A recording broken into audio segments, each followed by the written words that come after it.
Dans cette vidéo, je vais parler d'une niche de création de contenu qui te permet de faire beaucoup d'argent, notamment grâce à la monétisation TikTok.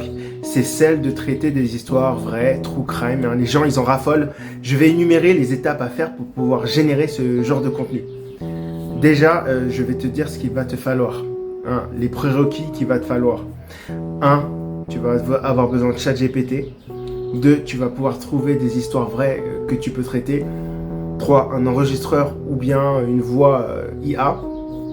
4. Il va te falloir des images libres de droit ou des images disponibles sur le sujet ou bien générer tes propres images.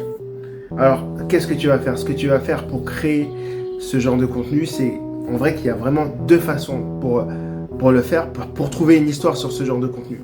Soit tu vas directement chercher des histoires true crime auprès d'autres créateurs, tu les écoutes, tu crées ta version de cette histoire, tu crées un script basé sur ça.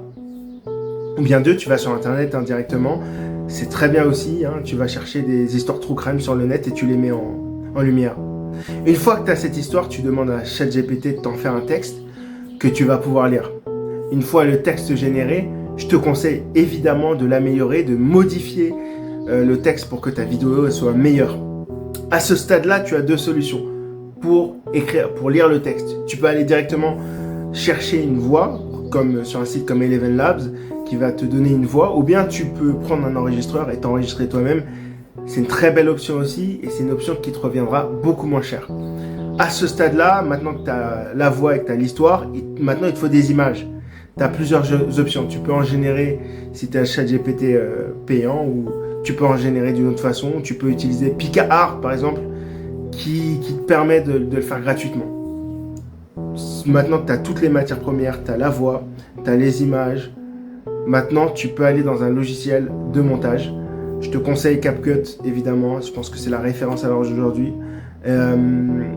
Et après, tu ferais ton montage. Après, tu postes et tu regardes le résultat.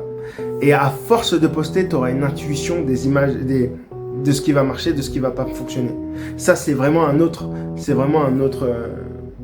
chapitre. Qu'est-ce qui va marcher, qu'est-ce qui va pas fonctionner?